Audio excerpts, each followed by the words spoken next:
Hello and welcome to Before We Break Up Again, the hit podcast with me, Alfie Brown, and her, Jessie Cave, who was gone, but I will do the intro and she will be here for the main portion of the podcast. I can promise you that. On this week's episode, we try to get to the bottom of how I'm feeling and what went on in the moments just leading up to the podcast. Then the conversation evolves into dealing with online criticism and then sort of tapers off into Jessie's shower habits. It's quite remarkable, really. God knows how we got there. But anyway, if you'd like to subscribe for an extra episode every single week, you can hear my dog barking downstairs at Sarah Barron's just entered the house downstairs. Okay, how exciting for everybody. An extra episode every Monday, patreon.com/braveclown. Wow, this is a real test of one's ability to form sentences under the pressure of external sound factors. So yes, patreon.com/braveclown. My Edinburgh show is on sale, The Entertainer. Go and buy some tickets. Thank you very much for listening. Goodbye. Okay, so I got home and I was stressed out. And again, I'm speaking about it and you're looking at your phone. I got back home. I'm checking the time. Yeah.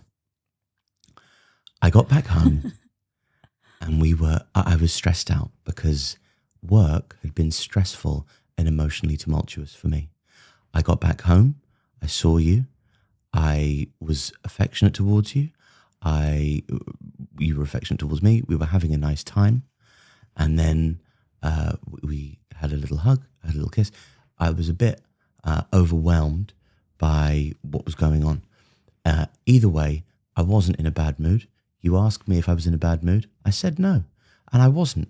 I was quite stressed by what had come before. Mm-hmm. I didn't want to talk about it. If I'd wanted to talk about it, I would have spoken about it. Mm-hmm. But you wanted to know despite that. I then continue about, I was injecting my testosterone replacement therapy while with the needle in my arm. You start talking about the fact that there are a couple of flies on the wall. Not just a couple, there are many. I'm not sure that makes a huge difference to the sort of thrust of the story, but anyway. It does. Sure. And as I take it out, you think I'm being short with you. I'm not. I'm just concentrating on the needle going into my arm and out again. We come up here. You say, is there anything wrong? I say, no. I'd just like to record the podcast.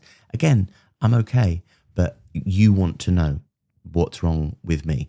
And there isn't anything, but now I'm getting... There's a tension. Frustrated. Yeah, and the tension increases every time you ask. Yeah, but that's not fair on me because it's just, it's like an elephant in the room. There's something here. I know there's something wrong. But there wasn't anything in the room. And it's not like I'm being horrific. I'm just not... It's like if I'm not doing impressions or peacock like dances or mad bits of shit around the house, suddenly it's like there's a catastrophe and I have to answer to my sudden lack of spirit. I'm just not, I might just be a bit tired. No, I understand that. And then, you're also coming down from, days. Either way, but without alcohol consumption. Sure. And it really isn't that heavy. And to somebody who doesn't live a kind of monastic lifestyle, it really, really wouldn't be something that you'd consider needing to come down from. Anyway, then you say, come on, what is wrong? And I answer, I go, I just had a bit of a stressful time at work, something kind of, got in my head a little bit. And then I came back and I made the specific and explicit point to say, then all the kids were dancing around. And it's not that it wasn't nice. I said, I made a specific point of saying that because I knew that in your retelling of it, you'd try and angle it so that I was complaining about our children, which I made specifically sure that I wasn't because I was so keen for you to know that. I said it wasn't that. It was just a bit of a sensory overload. So I came back from what was stressful there, and I just I'm home, and then it was just bombarded with Backstreet Boys. They were doing their nighttime dances. And they were doing their nighttime dances, and that's absolutely fine. And then when you retell this back to me, 5 seconds later you go, and then you have this sensory explosion that wasn't nice. And you repeat what I've said back to me, but twisting my words to make them sound worse and more negative about our children than they really were, which, again, if I did anything approaching that to you, you'd start saying the word gaslighting to me. And then I go insane because I've made a specific point and bite my hat in frustration and go, oh my God, I made the specific point that it wasn't, it was nice. I know, but I don't think you're taking into account the fact that there's just your demeanour affects me. And I don't think that you're taking into account the words I said.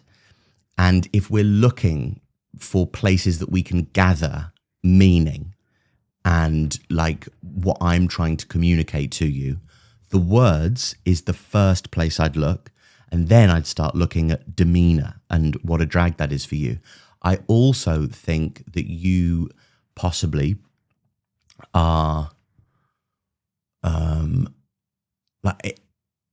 my mood just wasn't bouncy or like energetic. I know, but it's not been good. Your mood's not been good for a few days. And then what happens when in these little separate instances, it turns out that it's been this way for a while. No, but because it really you has. need to lend gravity to that is just, it's so not true. No, but it is. It's cumulative. It has an impact, and it has been a few days. But we had a really nice day today. No, we didn't. Okay. It was half a day. We were painting a room. We've barely been together today. And yesterday we had a fight. So it's cumulative. There's been a few days of it being kind of slightly, I feel this thing from you, something unsaid. And it just scares me because it's like, it feels like it, there was phases of our relationship where you were down for such a long time. And I just sometimes worry, oh, is this a sign that that's going to happen again? And that's why I'm over cautious about saying, are you okay? Because if you talk to me, then I feel less isolated in it, and I feel like I can help you. I know, but there is, I think, knowing somebody and being with them is probably going to involve more than just, there's information there, I have to have it now. And being with somebody probably involves more like slack than that. And go, I won't, like, we're just about to do a podcast, then you've got a day filming Mother Sluts tomorrow. Like we've got stuff on. I know. So maybe the better thing to do would be, look, and it wasn't like I was being I agree. deeply cruel or short with you. I was just not like, I wasn't doing that sort of silly impression of like anybody that, well, whatever. No, I know. But I would also say, and you'll hate me for saying this. Great. But there's loads of reasons why that might be contributing to your feeling right now. Okay. So you're dehydrated. Jesse. You are Jesse. Spent too much time in the sun. Jesse. Oh my God. Oh. Yeah, you didn't wear Fat to 50 today. I know you didn't. I wore Factor 30. Not good enough. You bought it for me. I know, but that's meant to be just a base, and then you top up with a Fat to 50 every 2 hours. You have drunk a lot. You bought a bottle of vodka last night. I think that was a sign that you are there's a breakdown coming. Yeah. If that had been gin. That is still a gin. If you bought gin home, gin, vodka, any spirit, what the fuck is going on? But I've bought those spirits home before with much less a bottle of whiskey during the pandemic. You have not had. It wasn't a bottle of whiskey during the pandemic. What do you mean? Many bottles of whiskey. It was a succession of bottles of whiskey during the pandemic. Thank God I didn't know that. You did know that. They were there in the kitchen. I thought it was one whiskey bottle. You didn't. Jessie, you just... Oh, I thought you just had one whiskey at night, yeah. Yeah. That was a... I genuinely was not aware that it was a succession of whiskey bottles. You certainly weren't aware of how much whiskey I was drinking in those early days of the pandemic. Yeah. It was, but it was horrible.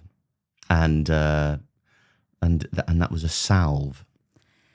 Yeah, I know. And I am seeing the benefit of salves these days. You know how I want to get into my Bailey's habit. As I turn 40, I will get into Bailey's. This is going to be lots of lots of good source material here for the person who commented under last week's episode. I dislike Alfie I watch every episode because I dislike Alfie so much. It almost feels good. It almost feels good. Yeah, horrible comment. I saw it and I went, oh. You sent it to me. I sent it to you and I went, oh, that's not very nice. And I wouldn't look at the comments. Well, I often do look at the comments because sometimes they're really nice. I'm not a big comment looker guy generally, but the fact is that most of the people that listen to this are listening, and it's not like it's something that's cropping up in the algorithm. So loads of people who don't know what it is are watching. So most of the comments are nice or responding to something specific that we've said in the podcast that they'd like to share something on. So more often than not, it's pretty pleasant. But then I don't know. Basically, I spent a long time trying to work out whether I was upset or not.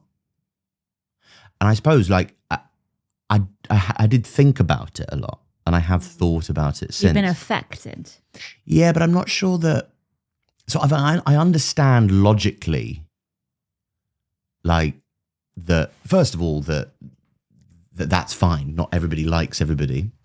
Second of all, that's just said to upset somebody, or like just to revel in cruelty or negativity, which is of course a corrosive thing for their own character, and they'll have their own problems to deal with that mean that's the way they are.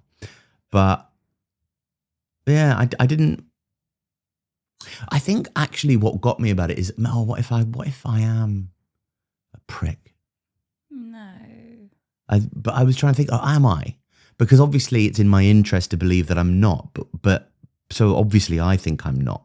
And it's in your interest to think that I'm not, so you're not a reliable judge either. Maybe this person commenting is the most reliable judge we have. No. And maybe I am just a dick. You're really not. I think sometimes, maybe she just, or he, she. You shouldn't call people she-he's nowadays. Well, no, but what is was it a female or is it who commented? Do you know if it was a man or a woman? It was actually it sounded like female.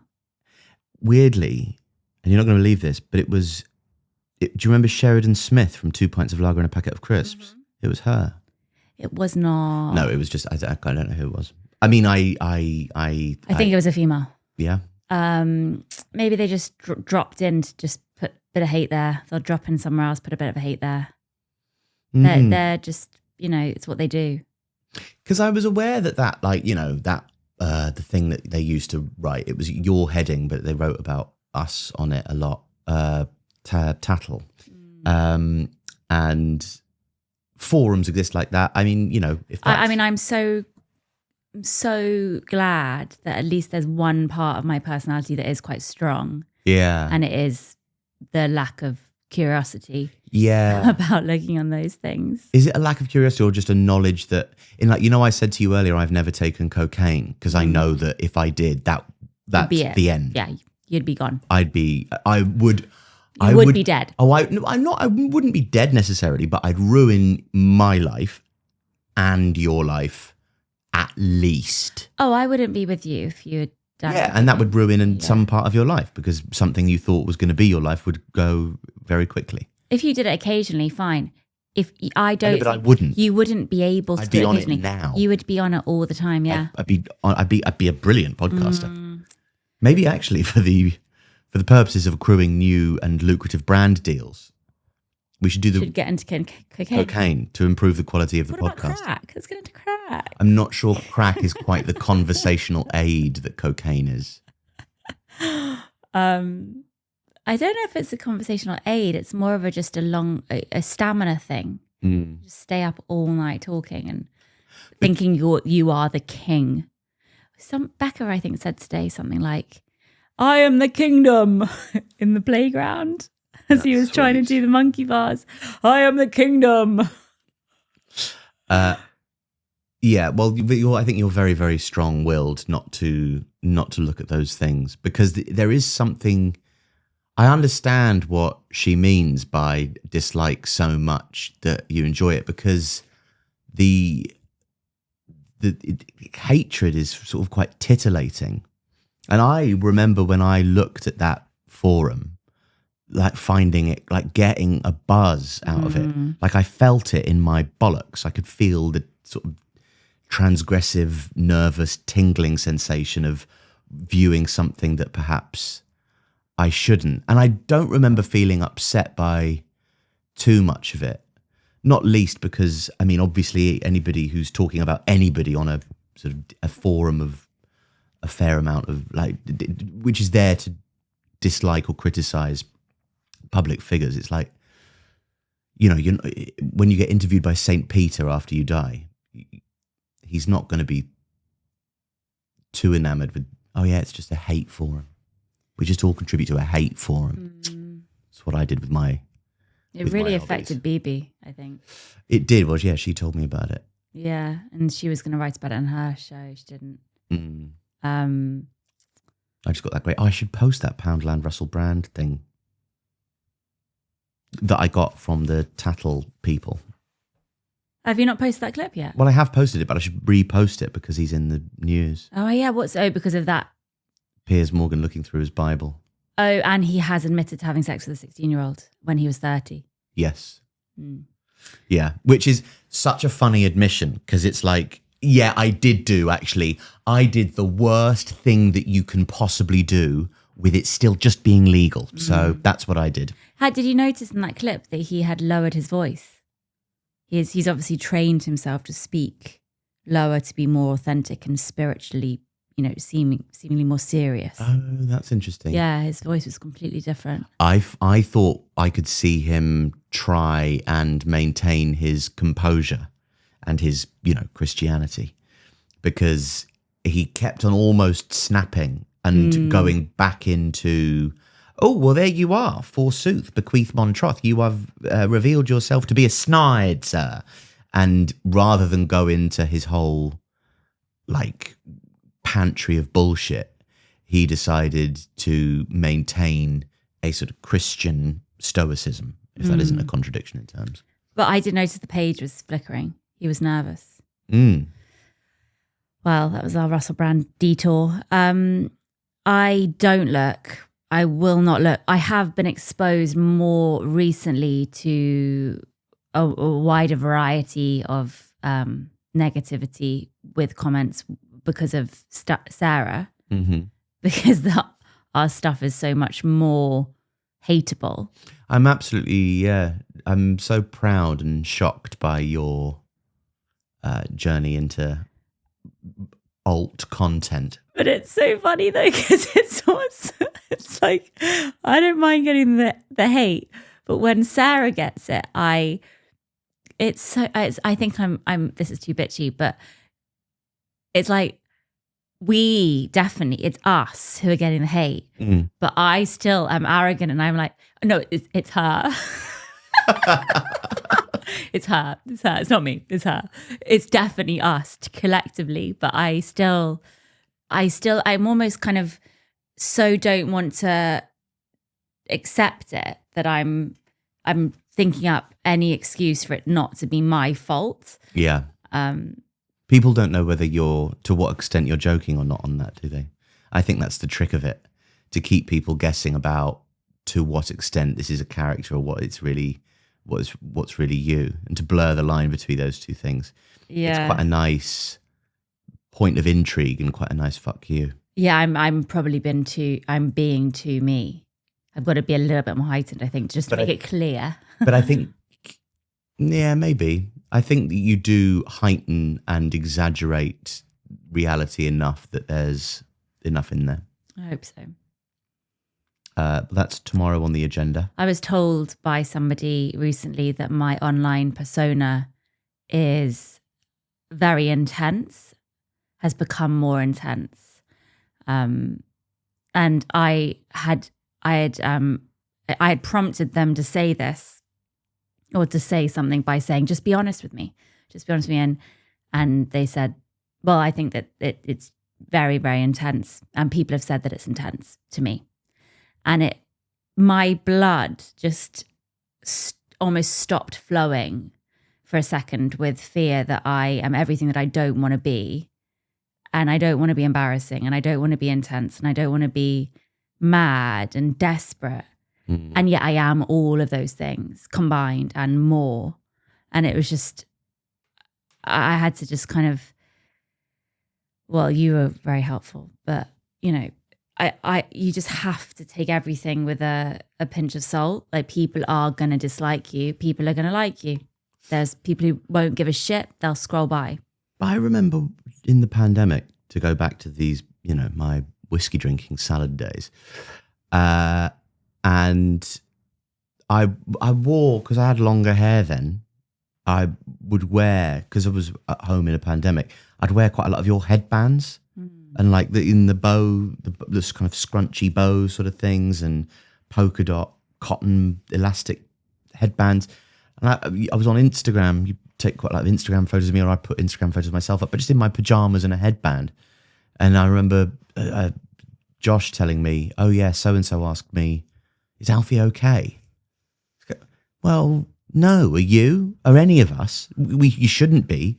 There's a kind of global catastrophe that's ground our livelihood to a halt. But who's okay? He's got a headband on. And I think the thing is that your online presence is intense and insane, in the same way that mine is intense and insane, in the same way that yours, down the camera there, listener, if you have one, it's intense and insane. Everybody's is intense and insane, because it's totally sort of unnatural. And the idea that you would tell people anything like this message, this mode of communication is totally batshit. None of us know how to do it. And it does feel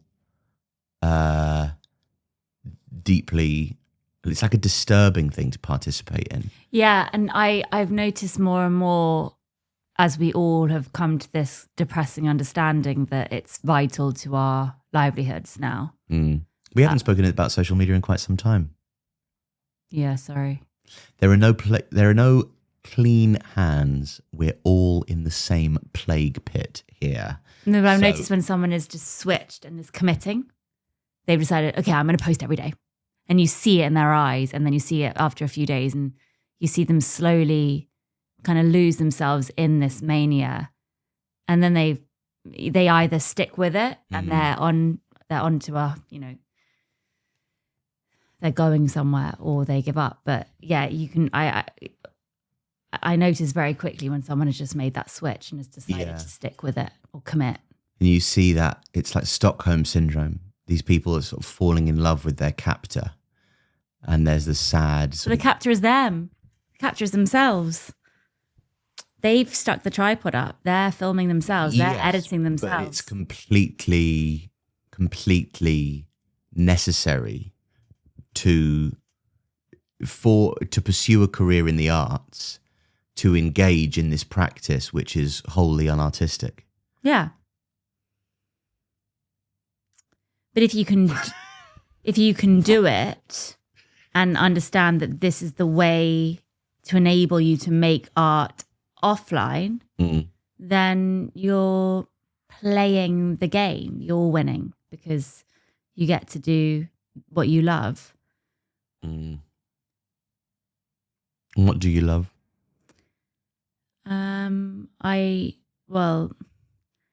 I think as I get older, I'll make art again.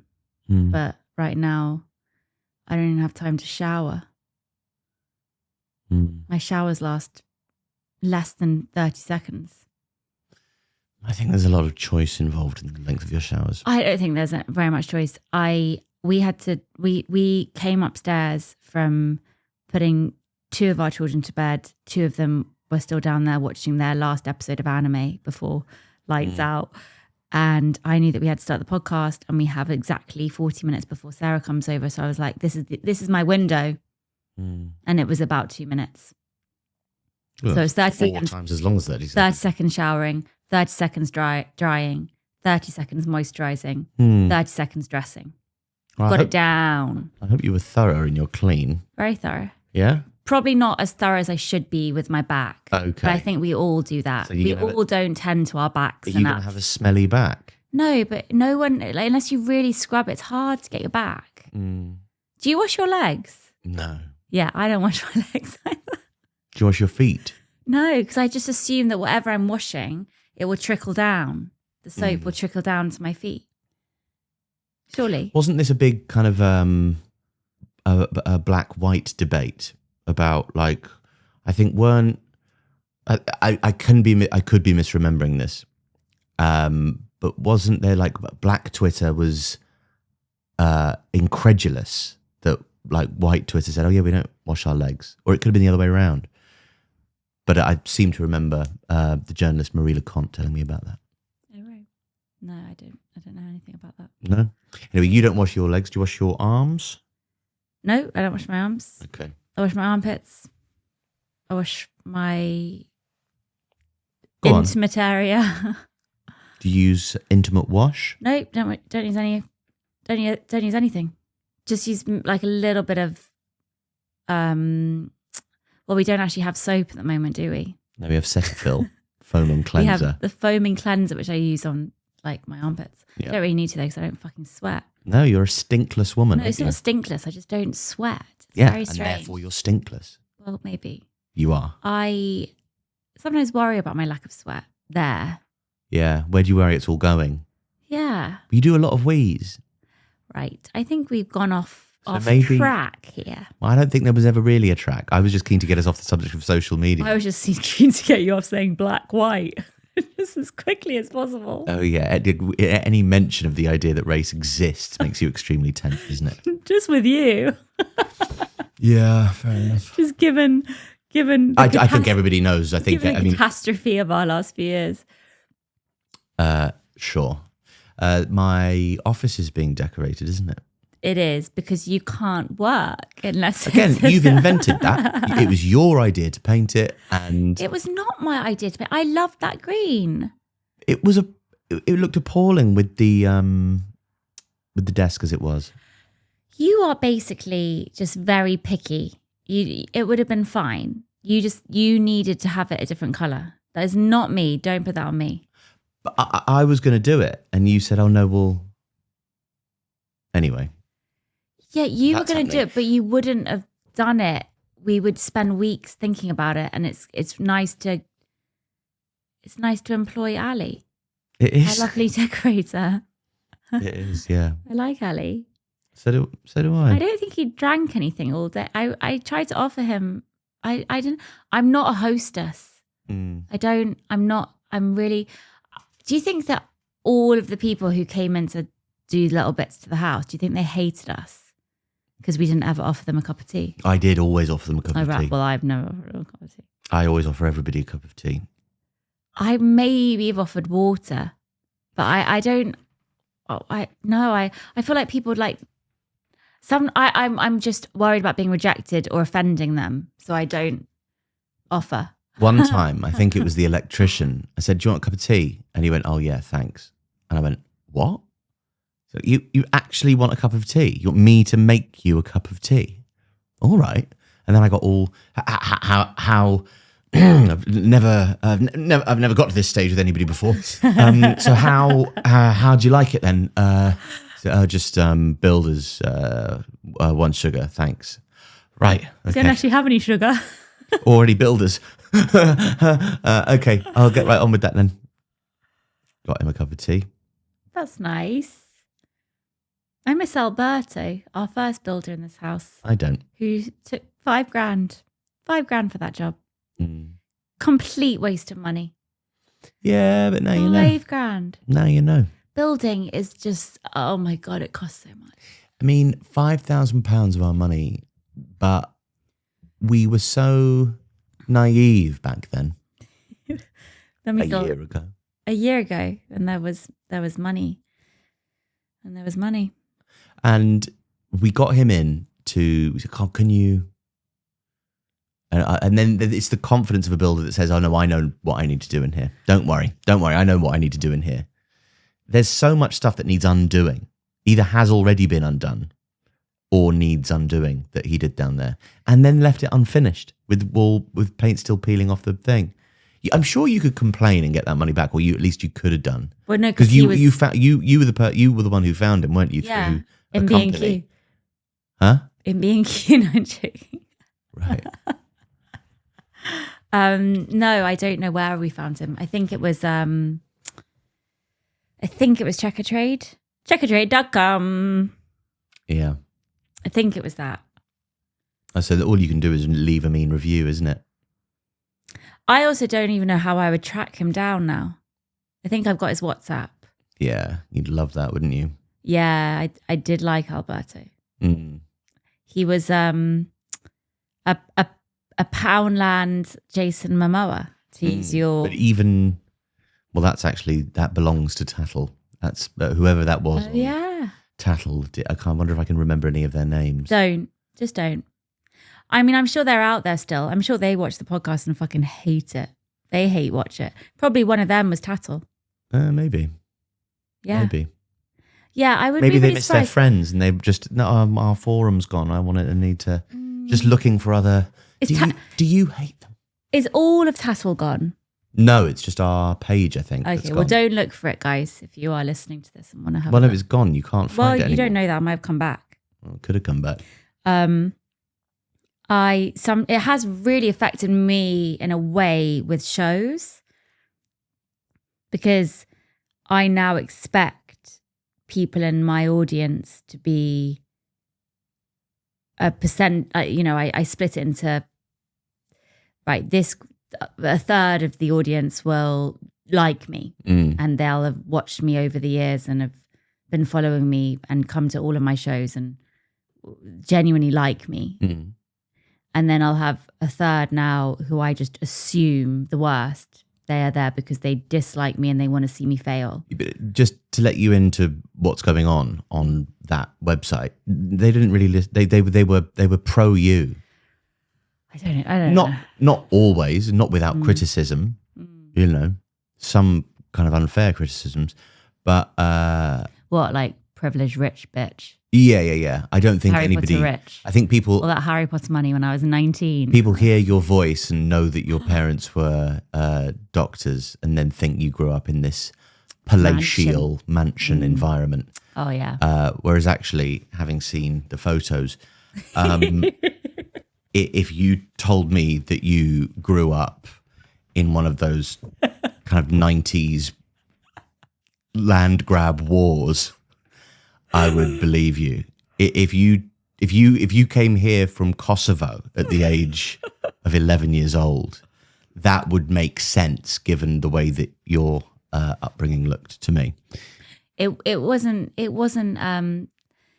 was lots of things. There was lots of drawing on the walls, and there was lots of. It wasn't fancy.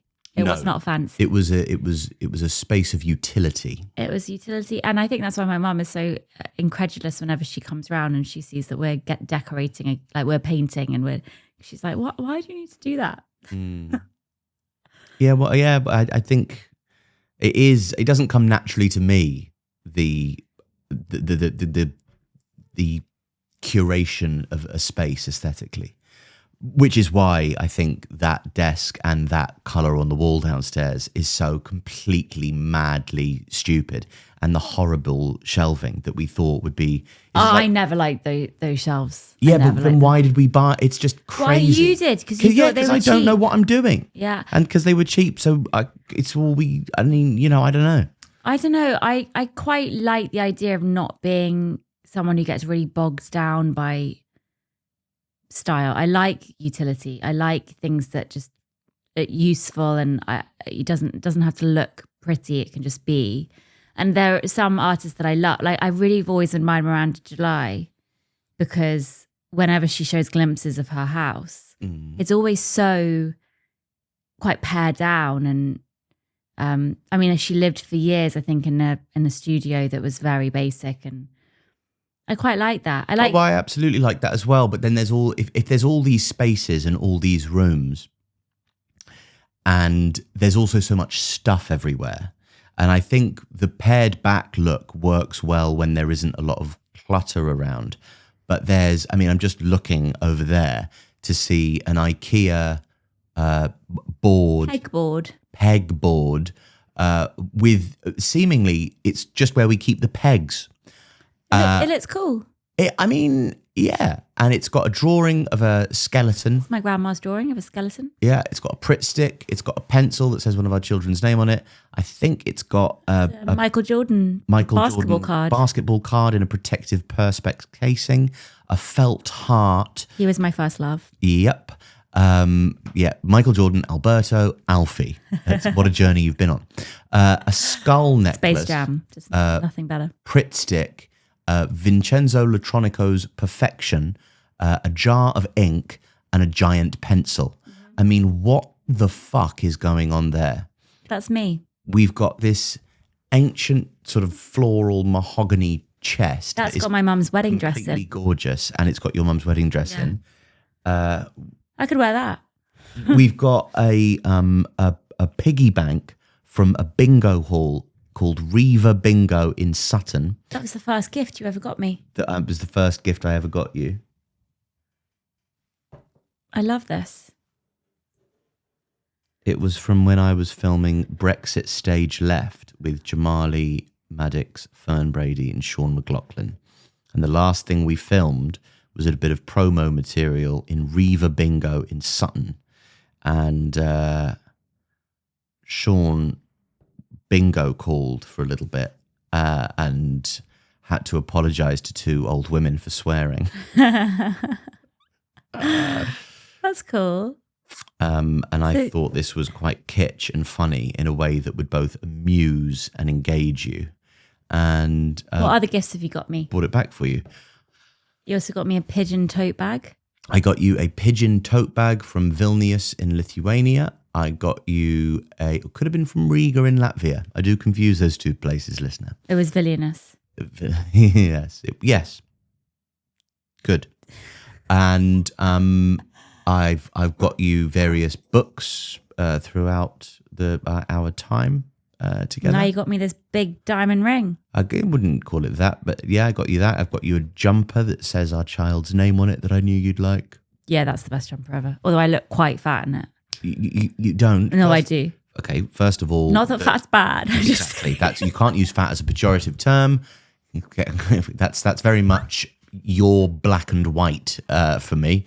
I get very tense when you start admonishing yourself for being fat because, of course, it is not something that you can disparage somebody with unless they are in medical danger. I'm just saying it's quite a big, I look quite big in it. You don't. It's a big jumper with a small woman inside it. Everybody can tell. Like, how great do you think this fucking illusion is that as soon as you put on a big bit of kit, they go, fuck me, that person's massive. Do you think if you wear my clothes, you're going to look my size? It just doesn't work like that. Like, you're wearing a big T-shirt right now. Well, then why did you just get rid of all of your extra large blazers? Because they don't fit well. You look good in that baggy jumper. And I have kept big things, but a big blazer, you look like you're wearing your dad's blazer. A big jumper, you look like you're wearing a baggy jumper. Or if you're a tiny little woman like yourself, you look like you're wearing your boyfriend's jumper. And that's a good look. I'm only like Apart 5 from boyfriend jeans. Nobody looks good in boyfriend jeans, BB. A line from your show, 2015's I Loved Her. Yeah, no one does look good in boyfriend jeans, and yet I wear them all the time. It's a ridiculous thing to say. Loads of people look good in boyfriend jeans. Are boyfriend jeans the ones that are just low and baggy? Mm-hmm. Yeah, no one looks good in boyfriend jeans. Sorry. I don't think they're low and baggy. They can be high-waisted baggy. It's just a baggy jean, isn't it? No, I think it's low. Oh, they're low slung. Yeah. I need to stop doing this podcast now. I think I'm about to have some kind of, For good? No, just tonight. Just tonight? Well, you can't stop tonight yet because we haven't done long enough. Well, I think you need to just make up for that last 5 minutes of just banal crap. What do you mean? First of all, it wasn't 5 minutes of banal crap. It was much longer than that. It was much longer than that. And what... who are you messaging? What the fuck are you doing? I'm just messaging my girlies. Why? Who are you messaging? Girlies? Yeah, just all the girlies that I know. When did you last clean your phone case? I never, because I'm not that guy. That's disgusting. You should clean it every few days. This is just advice for how we're going to get married. I think you need to apologise to the audience What for? for your mood. But my mood's fine. No, it's not. It's set me off. I just want to disassociate, really. I want to lie down. What do you want to disassociate from? Just everything, just for a little bit. Just I don't want to have to get ready for bed. You are ready for bed. You're sat there in your pajamas. You're sat there in your pajamas, and you've just told us all about how you moisturised. So moisturised. Just now. Oh yeah, no, I have moisturised, but I haven't done my nighttime moisturiser. I've done my just necessary moisturiser. I haven't done my sleep time moisturiser yet. Do you think maybe you're allowing us to have slightly less sympathy for your lack of shower time, given how much of the day you spend moisturising? Maybe you'd have more time for a shower if you didn't spend quite so much time moisturising every day. I take about 20 seconds to do my entire thing. The longest thing I do is clean my teeth for a full 2 minutes. It's fucking long, isn't it? 2 minutes. It's so long. It's ridiculous. It's also, so long. It's how well you clean your teeth. It's not. It's not. It's not. Okay. Go on then. Go on then what? You keep it going. I am keeping it going. We're still podcasting. I've tapped out. Yeah, but well, okay. Then ask me a question. No. I'll answer it for a very long time. Why was it so frustrating doing your thing tonight? Try and be cryptic rather than why do you think that affected your mood? Well, for one thing, the air conditioning was on the whole time. It was absolutely freezing in that room, and it was it was quite intense. Yeah, it being cold really affects me too. She's here. She's here outside right now, like the door. Yeah. Like to let her in. Yeah. Maybe you should say goodbye to everybody. Okay, you go and do that then.